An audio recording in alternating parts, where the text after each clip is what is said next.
What's up, Amazon sellers, and welcome back to the weekly show where we share some news and, of course, answer your guys' questions. I'm Chris Grant, and to my right is my philomathic co-host, Chris Rasick. For those of you in Ann Arbor, that is someone who loves studying or is scholarly. You guys don't have anybody like that in Ann Arbor, so you'll have to learn about that here. Now, for those of you who might be new here, our job is to try to make your life as an Amazon seller just a little bit easier. Maybe you've got questions about doing retail arbitrage and flip and clearance. Maybe you want to pull the trigger on some online arbitrage, or maybe you're looking to start cold calling for wholesale leads. Well, we will help you any way we can.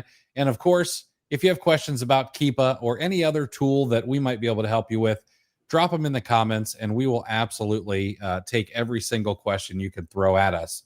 Let's dive in. Chris, how's the week shaping up so far? Week's not bad. This may be, I don't know, this might be the last show that I do with this setup. I'm very excited for a new desk. We talked about that a little bit. New computer is the important part, but I went ahead and got went all girl math and got a new desk. So, Chris, we've talked about, I don't know if we've talked about it on air, but we've laughed off air about when we really have a good joke that just falls flat, and it's just crickets. I'll tell you what, I had what I thought was solid humor, right?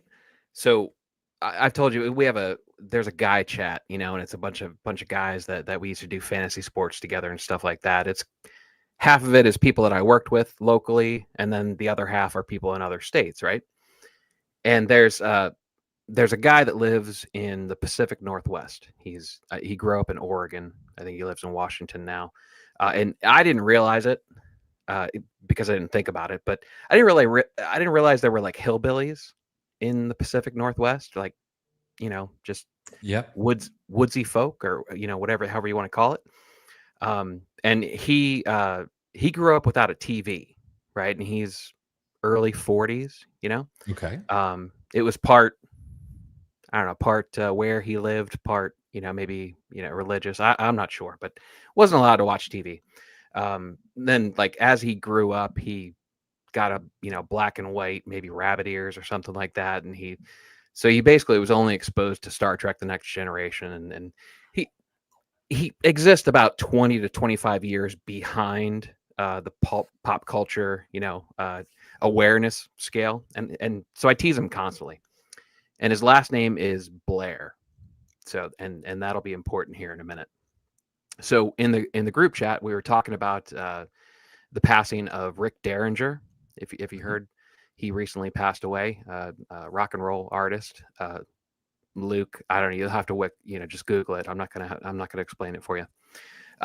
Anyway, one of my buddies mentioned a joke about like "Hang on, Sloopy," right, which is near and dear to the Ohio State fandom.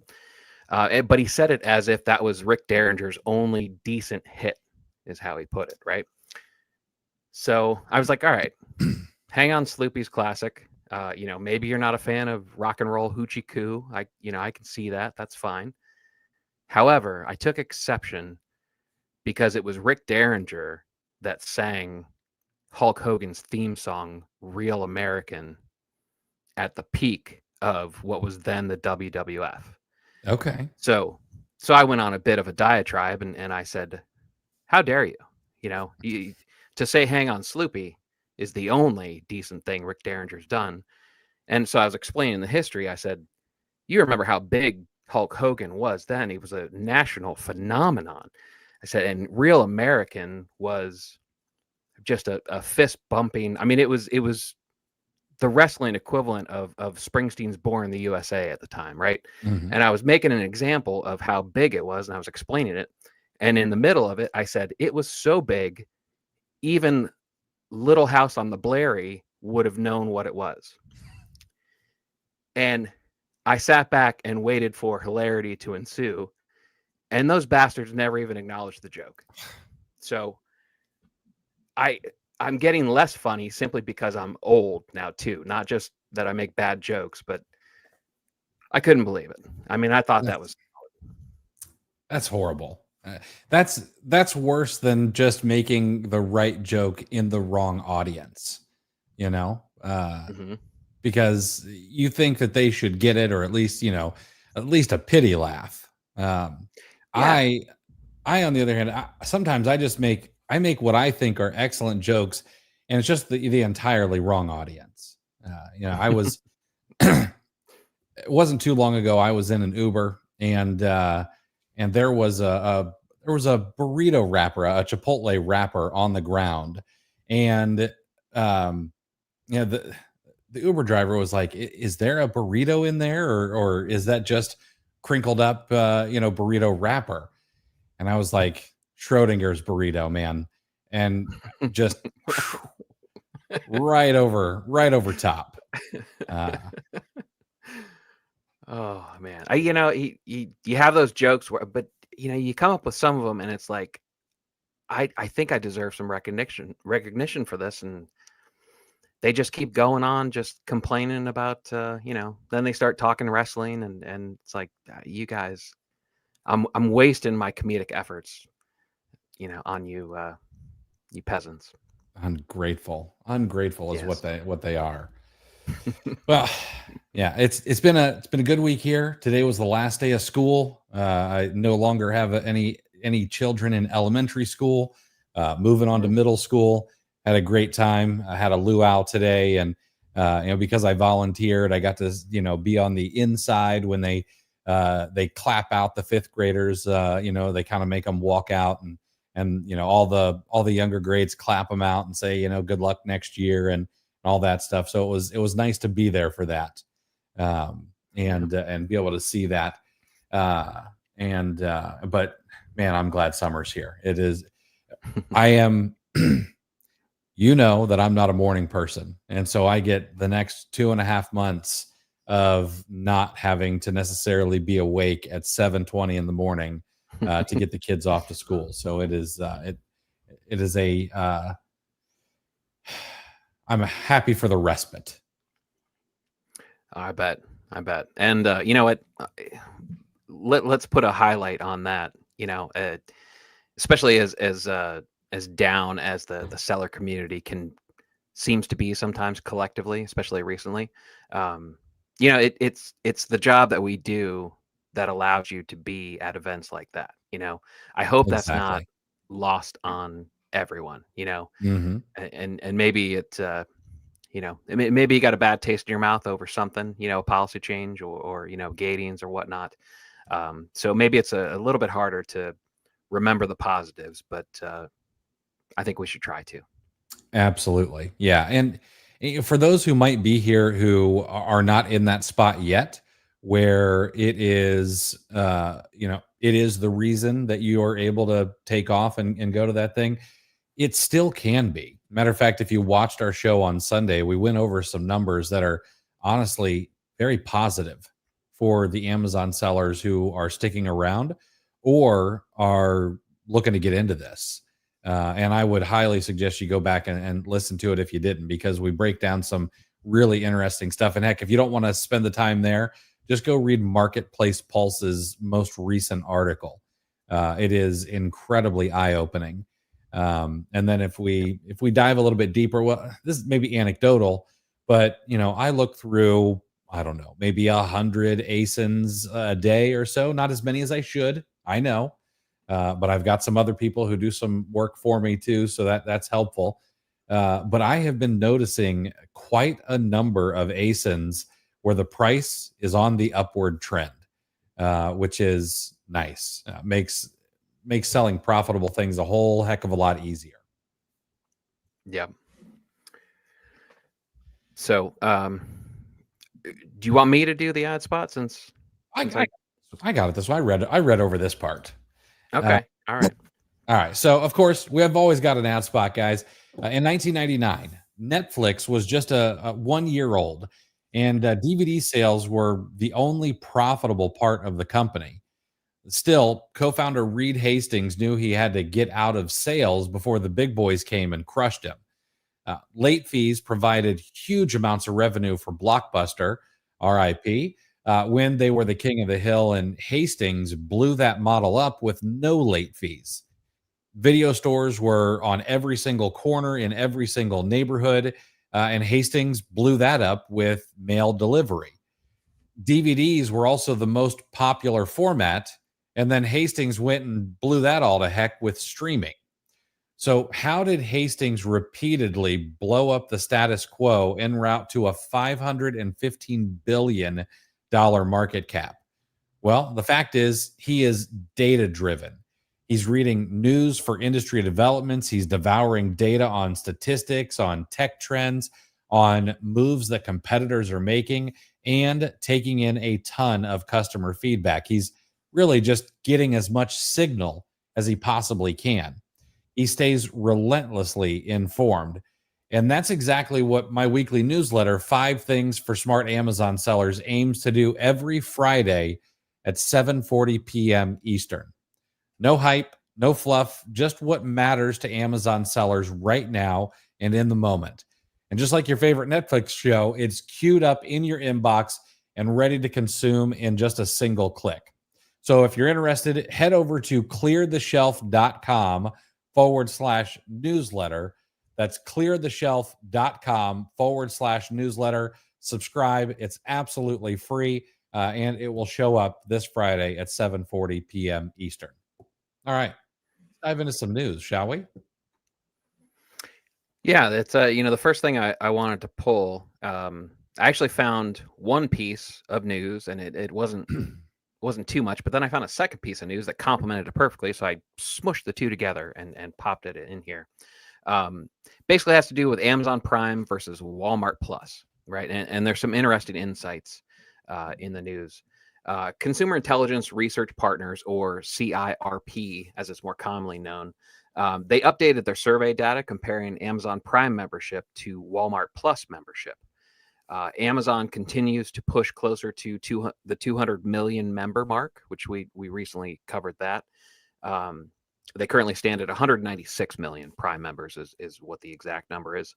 Walmart still lags well behind at 25 million US Walmart Plus members, but they continue to grow at a rapid pace. We know that. There's no surprises in this data.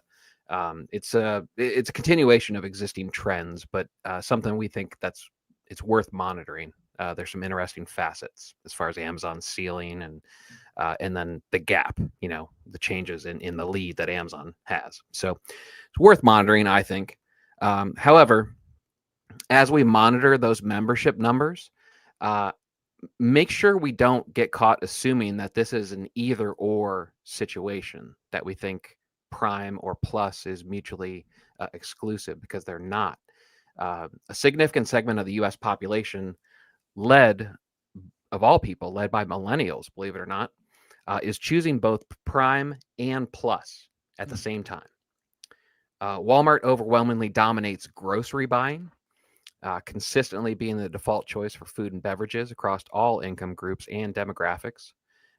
And this is interesting. Nearly 3 in 10 U.S. consumers made their most recent grocery purchase at Walmart. Compare that to Amazon. 1.3% of U.S. consumers made their last grocery purchase on Amazon. So, and then conversely, Amazon retains its stronghold in online discretionary retail, right? Dual subscribers, along with Prime-only members, continue to turn to Amazon for non-essential, higher-ticket items, reinforcing the divide. And that pattern holds true across different income levels and demographics as well. So, but the most interesting finding may be that dual subscribers consistently outspend the other categories per transaction. And here are some numbers. Dual subscribers, again, Prime and Walmart Plus, they average $110 per transaction. Consumers who are Amazon Prime only, average $78 per transaction. Consumers that are Walmart Plus only average $75 per transaction. And then consumers that don't have either subscription, I don't know that there are any of these people left, but they average $58 per transaction. So that was interesting. And I read that first bit separating the two and not realizing, that there actually is overlap, and it makes perfect sense. So I thought this was really interesting. This is really interesting. Number one, I'm gobsmacked by Amazon and Walmart having hold of 43% of the grocery market. That's crazy. Number one. And I mean, I know that there's not, well, actually, the biggest grocery retailer in America is actually it's Walmart by gross sales. But they're considered a multi-line store. So when you talk just grocery, it's actually Kroger. Kroger has always said, "Oh, they're the biggest grocery retailer in the country alone." And this, I don't know, it just surprises me. I would have thought that other companies had more of a share. Hmm. And then the whole dual subscriber thing. I wish they could break this out with one more data point. I'd love to know what people who have a Costco membership, an Amazon Prime membership, and a Walmart Plus membership are doing in terms of numbers. Because my guess is it might be even just a little bit higher. Yeah, that would be an interesting. I think obviously this is focused as pitting the two competitors against each other. But you're Yeah. right, that would be interesting. And then if they could dig further, like, what the heck are you guys buying with all those memberships? Like, what does your pantry look like Right. exactly? Yeah, that's interesting. Um, well, in some other news, some other great news, in my opinion, mass market beauty sales growth has exceeded prestige beauty in the first quarter. So mass market beauty sales, you were thinking of the stuff that you can find at Walgreens or Walmart or things like that. Your L'Oreal, some of your Olay, and all of that grew by 3% in the first quarter. While prestige beauty sales, you think Dior, MAC Cosmetics, those kind of things remained flat. This actually marks the first time mass market sales have outpaced prestige in several years. A recent report by Circana attributes the sales growth to an increase in prices. Um, Higher prices, coupled with economic uncertainty, maybe potential impact of tariffs, possibly a looming recession, have caused consumers to pull back on premium beauty. So where do they go instead? Well, they pivot to mass market beauty brands, the products that we can easily find at Walmart, Walgreens, and Target. Brands have to create value for the customer when there is some uncertainty. And the beauty industry is projected to continue growing over the next several years. But at the same time, it's expected that mid tier beauty stores like Ulta, Sephora, and Sally Beauty are actually going to collectively see a bit of decline. And honestly, Chris, this sort of smells like a bit of an opportunity. There might be a little chum in the water. As maligned as the beauty category has been in the minds of sellers recently, it's kind of ironic that the economic climate has kind of pushed consumers away from those premium brands, the ones that are shutting down, gates on their brands. And Amazon has specifically gone after or started selling themselves. And these people are flocking over to beauty products that we're all still allowed to sell. Right. You know, if our haters, our detractors, that think we are just Amazon fanboys, um, if they think we work really hard to find the bright side, we really don't. Mm-mm. It comes from taking a deep breath, uh, you know, maybe thinking before we speak a little bit, or thinking before we type, and kind of seeing and analyzing how this might play out. Um, the one the surprising part of that is that mid tier. I knew that beauty was continuing to rise, which, and tell me this isn't like Amazon Marketplace itself, like that article that Marketplace just put out in the last few days. We're literally seeing, we kind of reasoned this out, based on seller sentiment and sour grapes and Walmart rolling out the red carpet. We kind of saw what was going on, and we realized there's a concept called competitive release. Um, which means the people who stay when one group leaves increases market share. That's pretty, it's pretty basic, when you break it down like that. And that was kind of where we planted our flag. Like, Amazon is still an opportunity, so we're okay with people leaving the marketplace because that's only going to increase our piece of the pie if we persevere. And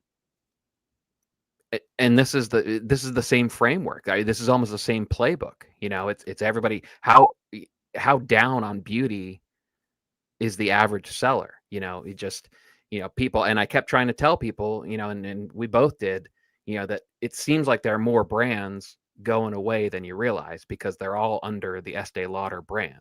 So it's not Clinique, it's not Bobbi Brown. You can't count them on it. You can't put a finger on each of those brand names because it's all one. It's Estee Lauder.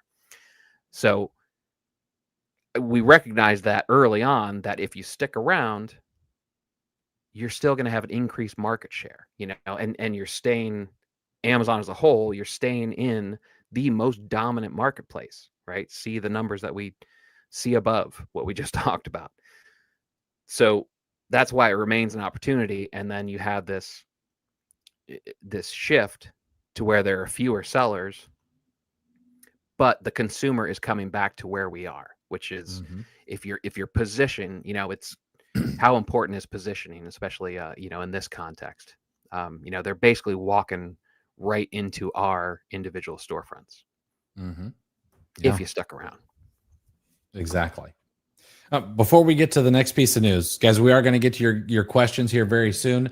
If you got a question, make sure to drop it in the chat. It makes our life a whole lot easier, and we'll go on for as long as you've got questions. So drop them in the chat. We'll get to those here in just a moment.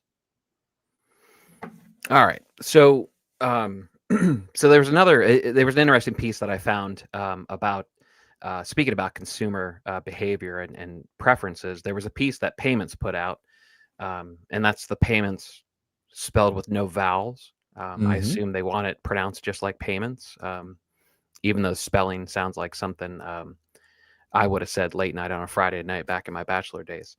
But it's about a clear split in preferences as far as the payment methods that consumers use.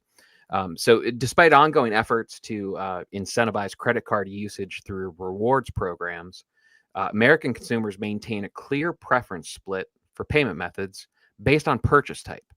And what happens is that consumers are heavily favoring debit for routine purchases, while they kind of lean on credit cards for more travel-related spending. And this is according to the report from Payments, like I mentioned. Here's some data. 44.1% of consumers most recently used a debit card to pay for grocery items. And that's compared to 26.3% who used a credit card. For travel, 43.7% of consumers most recently used a credit card, while 26.9% used a debit card. It's interesting that those are almost the exact inverted numbers.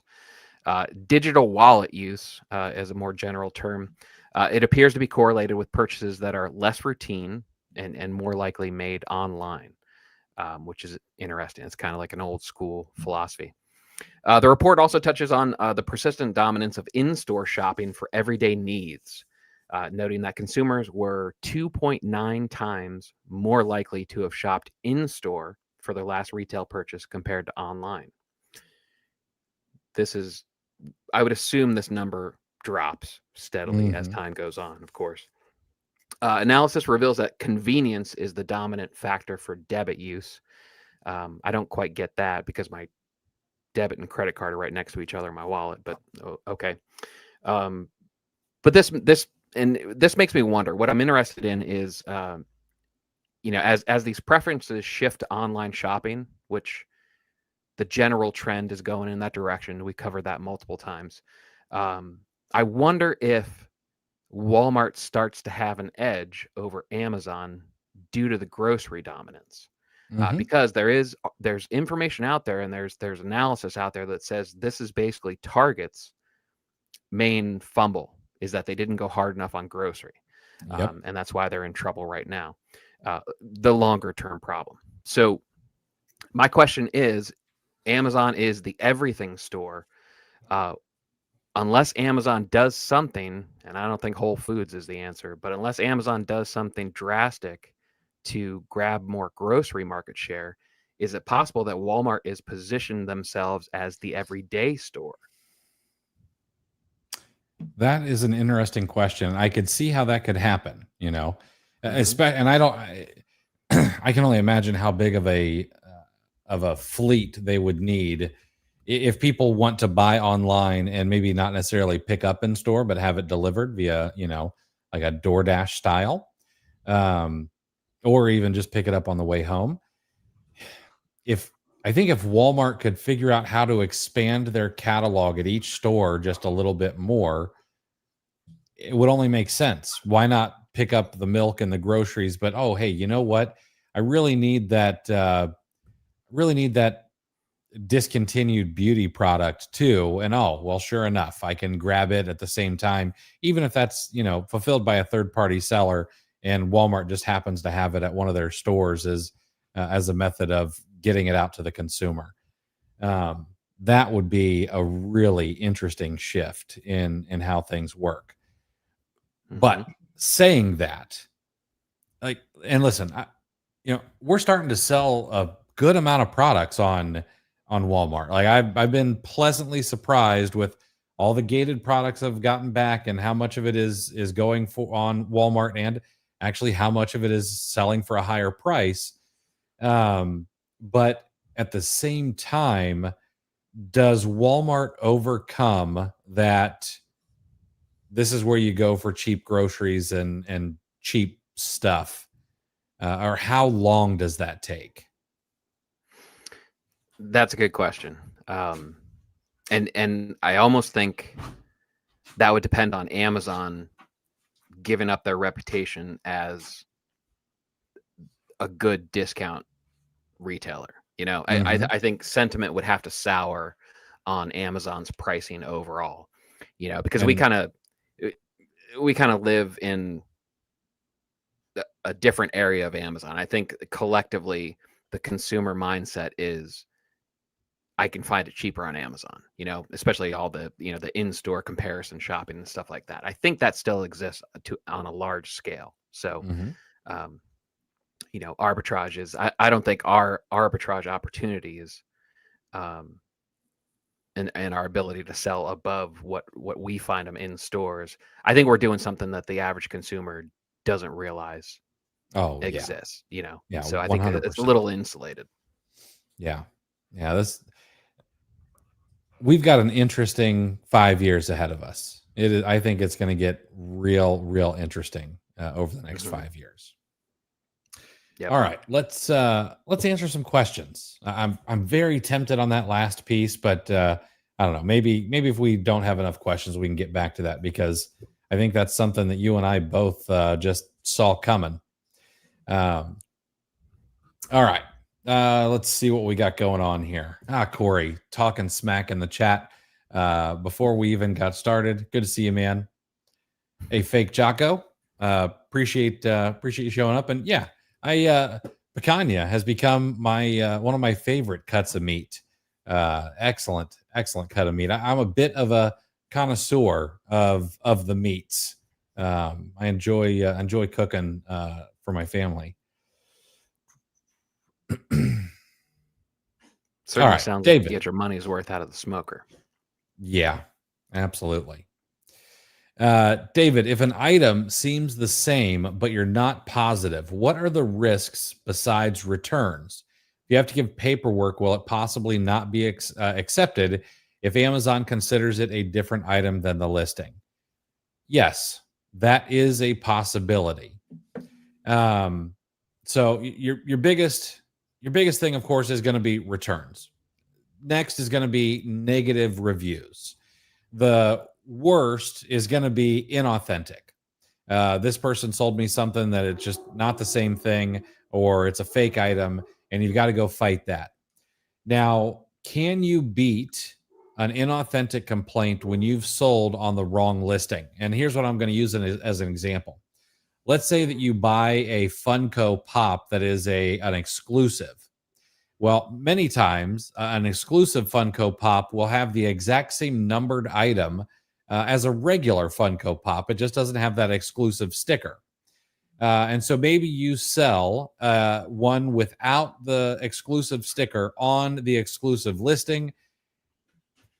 You could have some trouble there. Now, you can usually explain, hey, you know what? I made a mistake. I put this on the wrong listing. You can, ask for amends, fall on your sword, and all of that. And I've had luck with that kind of thing in the past. But again, it's a new day at Amazon, and it's gotten to be a little bit more difficult. And so my guess is that you could still make that work, but it's going to be harder than it once was.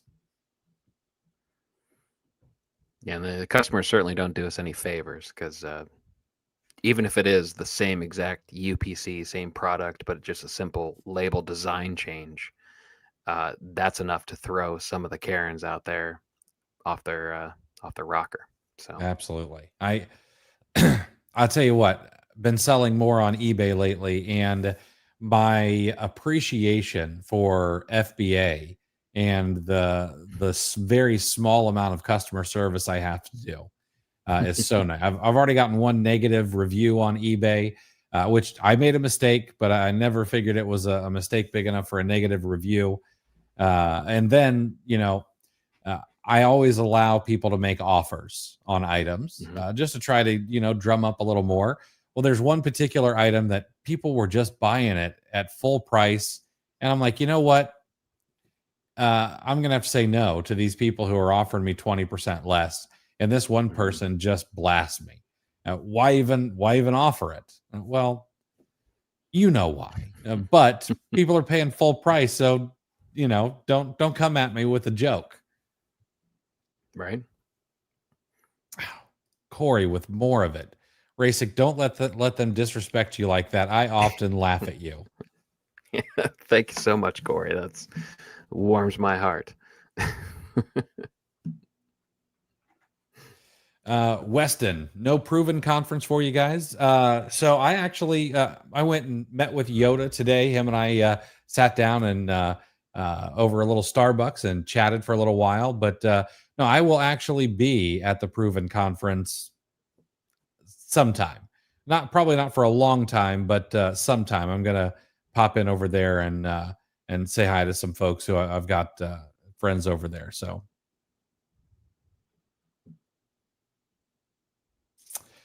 Luke says, I'm still waiting on the competition to release. Been going over leads from October to January, and most leads are tanked or gated.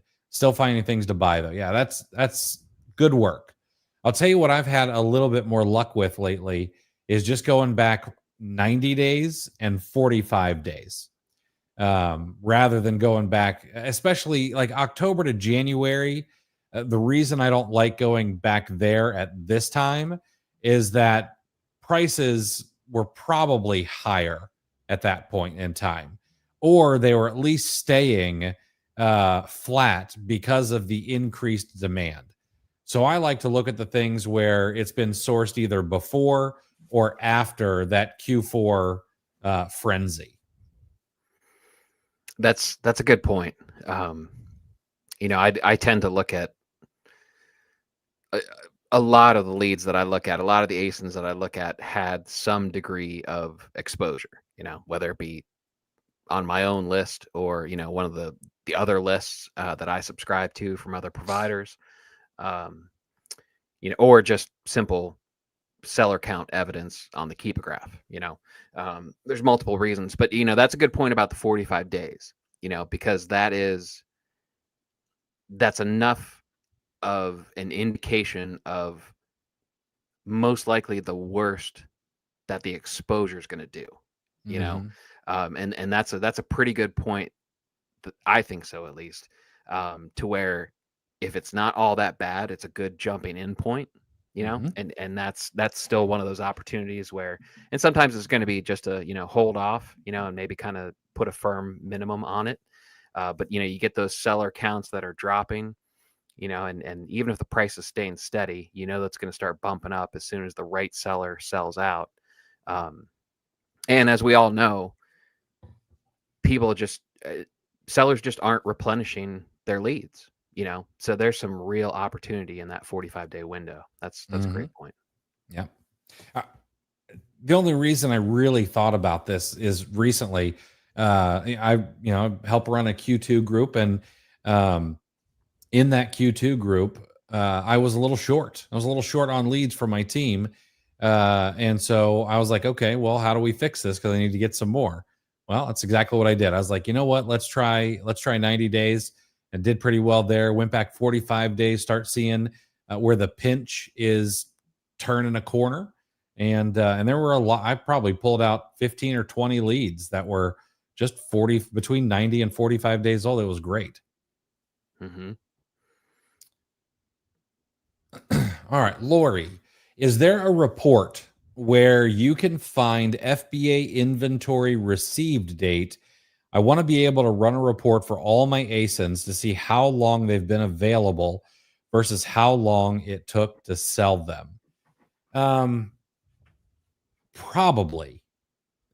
Inventory ledger is probably what you're going to be looking for. That's my guess.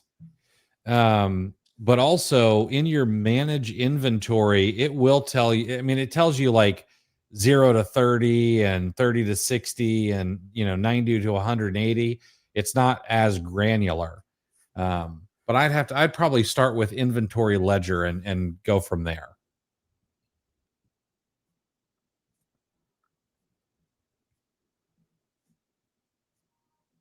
Interesting. Amazon's partnering with stores like Weiss. I don't even know who that is, for grocery delivery. I bet a few more stores join soon. This wouldn't be surprising, Stacy. And this is good to know, because Amazon does seem to be doing some partnerships where they don't shine. So we saw that most recently with Saks, Saks Fifth Avenue, and them bringing in, some higher end brands. Amazon was just never able to make that work for one reason or another. But now you've got Saks on Amazon, and people who do want to buy Balenciaga can go on Amazon and just buy it from Saks on Amazon and get all the protections that Amazon offers. Yeah, but that's a true advantage that Walmart has. Is that they have at the very least stores for that last mile delivery. I think I just saw it. I didn't mark it down to remember it, but do you happen to know the statistic of how far the person would have to go in the United States to get to a Walmart? Like it's a ridiculously short distance.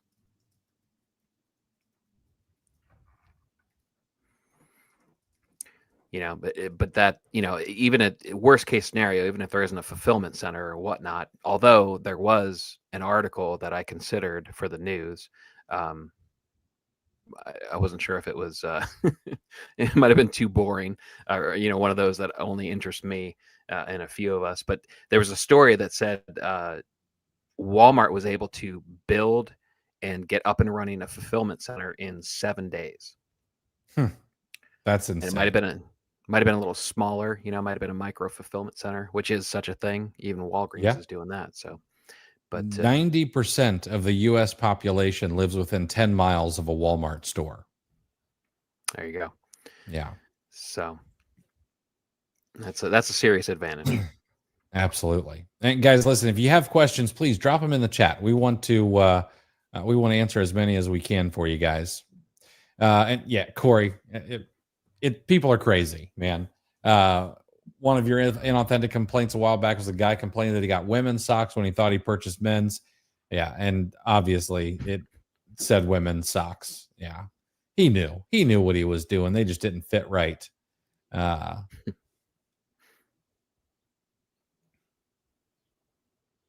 Yeah, Corey. Yeah, I don't like wishing time away any longer now that I'm getting a little long in the tooth. But yeah, I'm ready for Q4 as well. All right, fake Jocko. I'm wondering, is that Jocko Willink? Is that what you mean there, or is it another Jocko? there's another historical Jocko that I'm sure not a whole lot of people know about. It was the young man who took care of um, General. Why am I? General George Washington's horse. His name was Jocko. Anyway, my Nike ungate was denied after using the same place I used the last time. The helpful people at Amazon told me to wait a week and reapply. Pretty sure they told me to just go away. Is this a real thing where the system resets after a certain amount of time? No, I don't think so. I think that may have just been their way of saying, don't bother me. I would keep at it. But here's the thing, okay? You're going to have to go a step further. And I know some people are probably going to say, don't be getting ungated in Nike. There's actually, I saw something really smart today from Scott Needham. Thank you. And he talked about how Amazon is going to be pulling in about 10% of the Nike catalog and selling it themselves. All right. Good information to have. Now, does that expand to 20%? Does that expand to 30% eventually? Yeah, maybe. But what Amazon is really interested in doing and what they have made very clear is Amazon themselves, they seem to want to sell the fastest moving products. The reason they want to do that is because that's where the mass demand is. That's where they can try to keep prices low. So they keep that lowest price leader aura about them. And then we can all take care of the difference. Okay. It's actually not a bad model if you really think about it. So what Scott says is we may actually get a bit of a halo effect from Amazon bringing in this top 10% or even 20% of Nike, which will probably bring more Nike shoppers to the Amazon platform because the listings aren't going to be garbage. They're going to be able to get the best price or pretty close to the best price on the most popular shoes.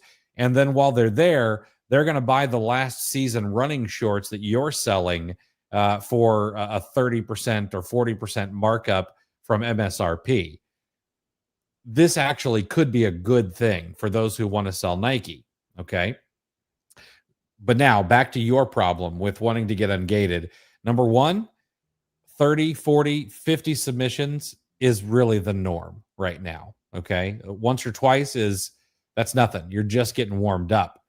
Secondly, once you submit and you get a declination, you may want to hop on the phone and ask for someone in the internal team to take a look, or ask the person on the phone, say, hey, listen, I totally understand. I appreciate your help, but hey, this hasn't really solved my problem. May I speak to your supervisor?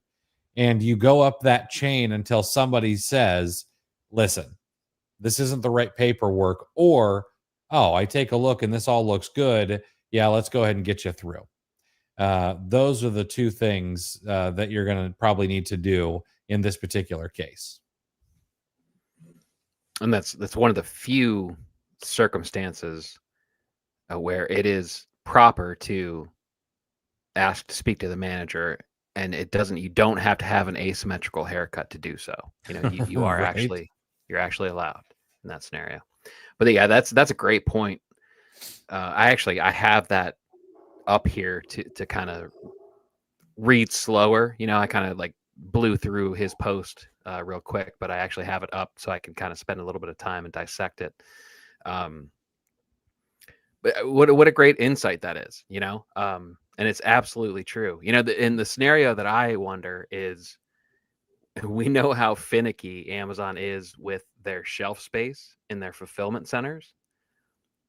What happens when the first wave of aged inventory sourced from Nike directly needs to be outlet sales and whatnot? So Yep. yeah, I'd love to be a fly on the wall when those two companies have that conversation, but it only lends to the concept that you talked about, where if Amazon forces Nike to slash their prices and clear this stuff out so that they can clear up room in their fulfillment centers, now you have this Nike stuff at an even steeper discount. And we know the consumer mindset, when you find something cheaper, those savings don't usually go into a savings account. They usually, usually a light bulb goes off and go, ooh, now I can buy more for the same price, right? Exactly. Yeah. Raphael, at what point do you sell a product at a loss? How long would you keep holding until it sells? I'm not going to give you a number that you should use. Okay. I don't think that that's the right thing to do. What I am going to give you is a framework.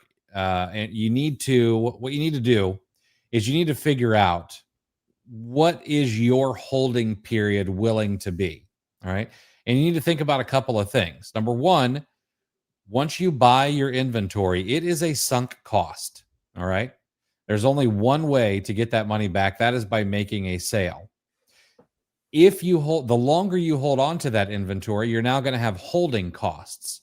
Those are more sunk costs that you cannot get back. Okay. Sure. Is it only 2 cents a month to store things at Amazon for the first 6 months? Yeah, absolutely. But there are some products where if you're willing to take a very thin margin, that could be your entire margin. There are some sellers who they do high volume, low margin stuff, and if something for some reason just didn't sell for 6 months, it may eat up the whole thing. But then once you get past 6 months, well, now you've got some long term storage fees or whatever, the aged inventory fees or whatever they're calling them now. And that starts to get even worse. And then eventually you're going to run into a Q4 where your storage fees triple.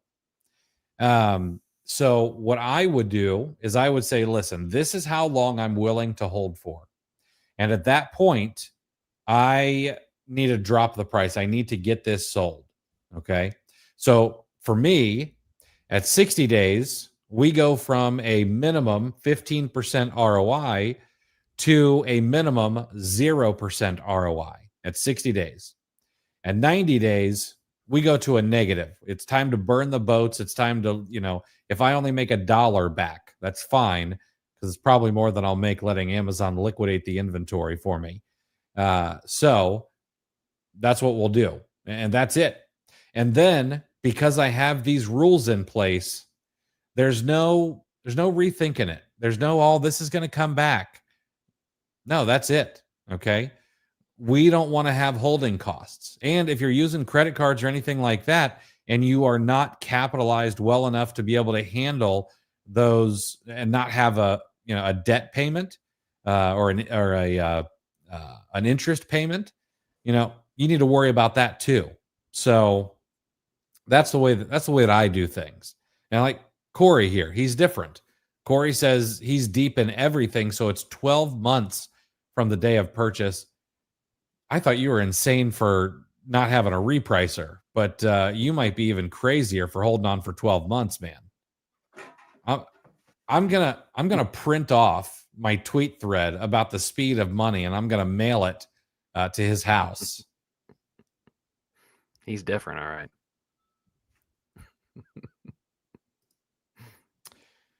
Oh, Corey with a deep one here. What would you both describe as your biggest hurdle you've had to overcome since starting on Amazon?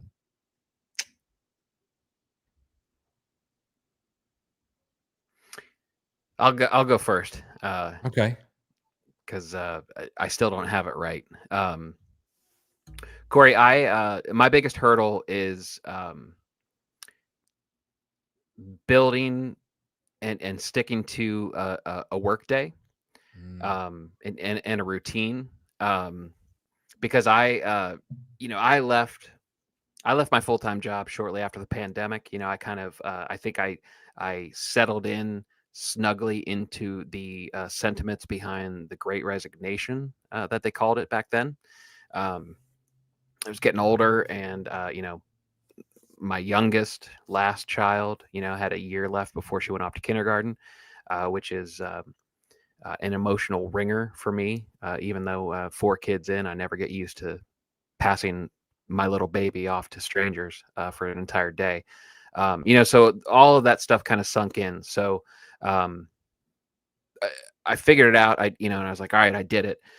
And it was shocking that first day. I mean, it was great. Don't get me wrong. But then once it sunk in that I now have to build my entire workday, that's something I hadn't counted on, and in my mind, I had William Wallace was going through my head, screaming freedom, and that's great, and I celebrated that for probably longer than I should. But it's created efficiency issues with me now, because I love the fact that I could do something in the middle of the day, or I could just stop and I could read a book or do whatever. I could dick around as much as I wanted to, which you can.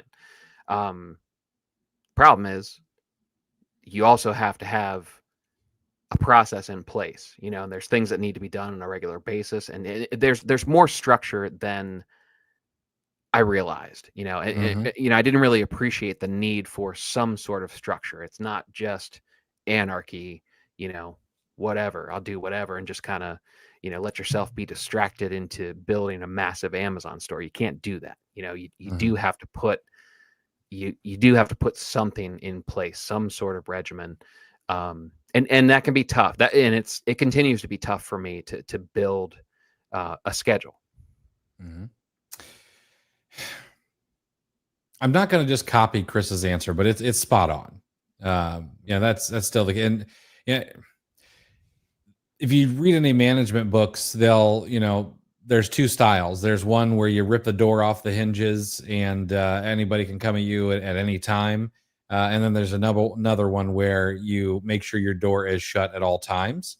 Well, I am the first, and since I work at home, my coworkers, my family, they pop in and out whenever they want. And I don't say no to that, because that's why I work at home. That's why I could rent myself an office space easily, but I don't want that. And I also, like, if kids are around and I'm doing a live or something like that, I yell, scream, I don't care. Go have fun.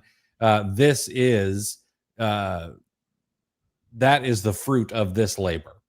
But I will tell you, the thing that I have the most trouble with is delegation. And it is a huge bottleneck for me. And it does not allow me to get all the things done that I know we have the capability of getting done, because I am a poor manager of people. And being a poor manager of other people, I also tend to be a poor manager of myself, and I see a squirrel and I chase after it. But that's the biggest thing. If I could be a better manager of people, I could probably double or triple the size of the business in the next year or so.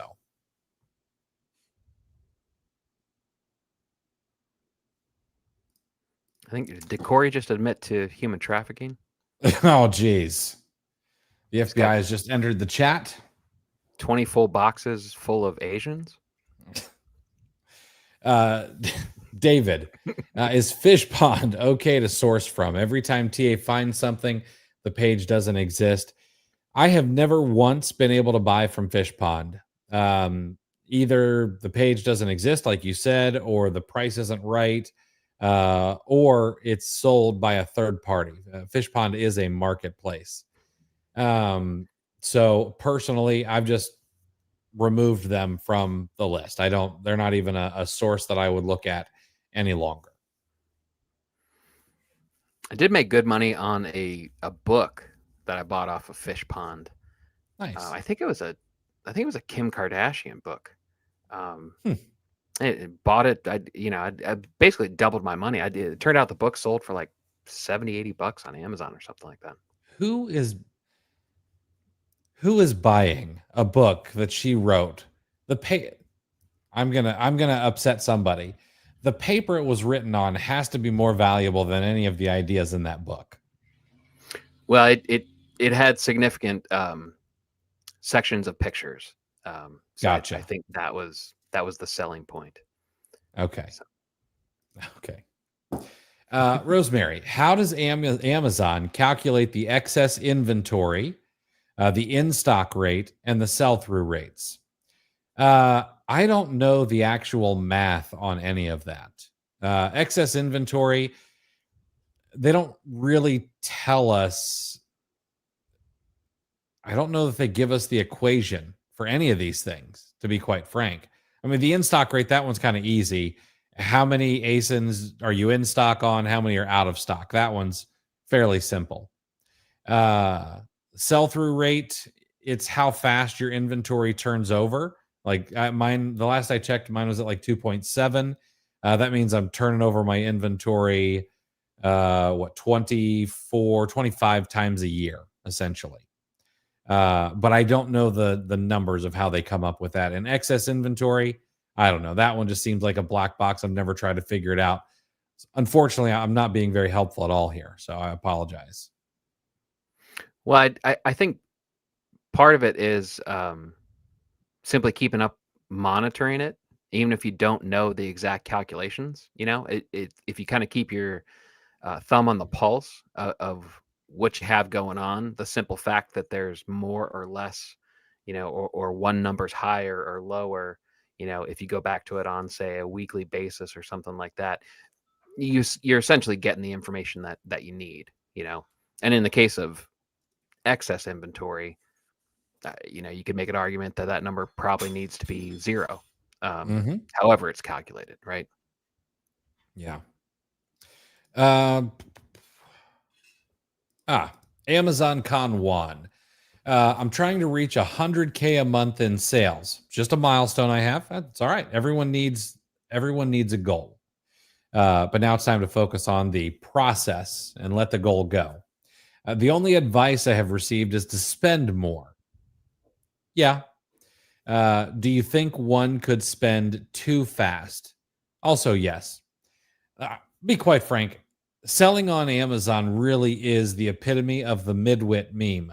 And if you don't know what I mean, there's the guy who's not so smart on the left-hand side, and he says just buy more. And there's the guy in the middle who thinks he's an intellectual, probably has a degree from U of M, and he's talking about all kinds of different things that you need to know and reports you need to run, and 37 different sourcing methods. And then there's the guy on the right who's just like, you just need to source more. And so that advice is good. Okay. The kind of the Jedi Masters on the right, for those of you who aren't familiar with the midwit meme. But could you spend too fast? Yeah, absolutely. If you are, let's say, do 100,000, you're going to need to spend between 45 and 50,000, most likely, in inventory. And we've had people on the show like Jeff Storch, and he's like, yeah, that's a good Sunday for me. But he is really good. Okay. So if you're not really careful with your numbers and you're like, you know what, I really need to spend this last $10,000. So I'm going to take less than what I'm used to, or I'm going to get a little, loosey goosey with, what the Keepa charts look like, then yeah, you're spending too fast. You don't want to spend and totally risk your margins just for the sake of spending. Yeah, you still have to know what the numbers are. We always talk about knowing your numbers. Yeah, it's absolutely possible to spend too fast. There's probably, they won't admit it, but I think there are a lot of the Amazon FBA is a scam social media comments that you come across. Probably a healthy portion of those people didn't meet their plum deadline, and just kind of went about things the wrong way. So, yep. Is Hartman Variety a legit supplier? I've heard of that place before, and they look okay to me. Nice website. Probably not gonna be a whole lot of profit here. Places that say that they're wholesale and then have their prices listed online are not usually the places you're going to get the best pricing from, because they're also sort of selling retail. But yeah, they look legit. Their reviews look good. Yeah, they'd be all right. Can't say that Amazon's going to accept their invoices for ungating, but I can't tell you if they're going to accept their own invoices for ungating.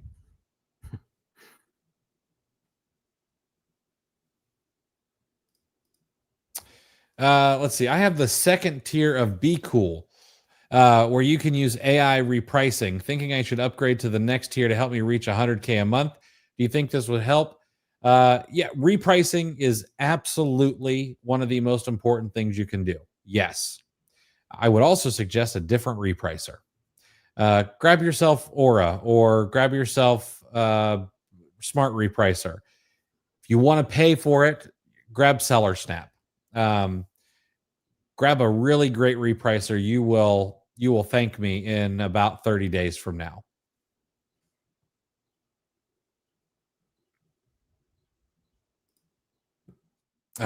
Joel, this hurts me. I stumbled across someone on social media today explaining how to edit a retail invoice to beat the 100 plus unit gated items. Should I be as shocked and appalled as I was? Yeah, you should. Those people are dirtbags. They make the platform worse for everybody. Whatever the modern day version of tarring and feathering is, that's what they deserve. Yeah. Be shocked, be appalled. Know that they exist, but no, we should not desensitize ourselves to what they're doing. It harms the overall ecosystem too much. I could tell you stories of some really good loan officers when I was in the mortgage business that for some reason kept a pair of scissors on their desk at all times. And this was pre-foreclosure crisis, so I'm not spoiling anything when I tell you what eventually happened. So there was a man. I read a really good book on a guy who was doing that. I can't think of the name of it. Guy's got a podcast now and talks all about true crime. Now that he's out of Lex prison. Friedman interviewed him. Yes, right. Yeah. They did like 3 hours or something. Yeah, I watched that. Fantastic, great interview. The book is so good. Really, his story needs to be made into a movie. It's that good. I could. And Joel, shoot me a link to that post, man. I'm feeling a little frisky. I will flame them in the on social media of my own. Ada, FBM customer sent back a different item than what I sold. I submitted a claim, both pictures, but wants more evidence. So what else can I do? So I would imagine that you believe what's a safety claim for that, I think is what you file. For a safety claim, you need a picture of the, this is an FBM. I would take more pictures of the item. I would get a screenshot of what the item actually is supposed to be from the Amazon listing. I might pull a screenshot of their order and order number, and maybe even take a picture of the return label on the box just to show that it came back from that particular customer, and send all of that in. But keep at it. It actually makes me uncomfortable to have to say this so often because it sounds stupid. But oftentimes, the only thing between getting what you want from Amazon and not getting what you want is just being persistent. Have the right data and then be persistent. When they're wrong, like, you just have to go back over and over and over again.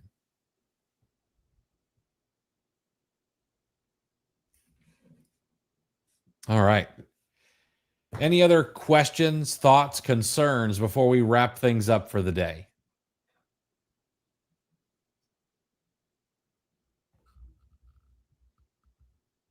Yeah. It was live. Live. Jeez. Chris, I told you not too long ago about my grandfather. Sorry, we got one more here.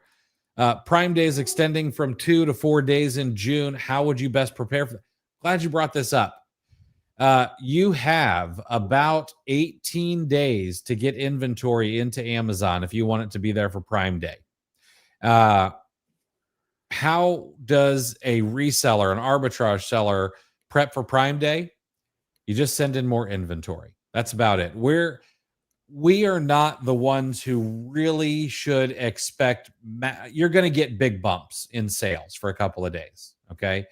But Prime Day is really for the private label sellers, the brand owners, and Amazon to run sales on all of their stuff. And we pick up all the, I just saved 30% on that iPad. I'm going to go ahead and spend, look how much I saved. I can spend that on this overpriced $50 bottle of shampoo. And so just send more in across more ASINs. I don't think that you even have to go deeper than you normally do. Just have more at Amazon. Yeah, exactly. That's the best math when you spend your savings. And you just explained, you just reiterated the point about Nike being a good opportunity again. That's the exact same scenario. You could just transplant that, just change the brand name. Yep. All right, David, don't kill me. I used to make minor edits to invoices all the time, just like just adding the address at the bottom if it wasn't there, never quantity. How would Amazon catch such small things like that? Because they have like a quantum chip now. Okay, they're using much better computers and AI than you are. Now, adding an address to an invoice is not inherently wrong. I do it all the time, but I actually make sure that it's in like red lettering and it's raised off the page and it's very obvious that it's an annotation rather than a, what do they call it? They don't not call it an edit. Anyway, I'm not faking it. Like they know for sure. And that's totally fine. All right. So Chris, I told you about my grandfather. He passed away. And but one thing I didn't tell you is that before he passed away, he gave me a little piece of advice. And I leaned over and he whispered in my ear, "It's worth it to spend money on good speakers." And I think about that often. It was really sound advice. That's terrific. All right, guys, that's it for today. We'll be back on Sunday. We'll answer more questions. We'll bring you some more news and bring you another horrible dad joke. All right, we'll talk to you on Sunday, everybody.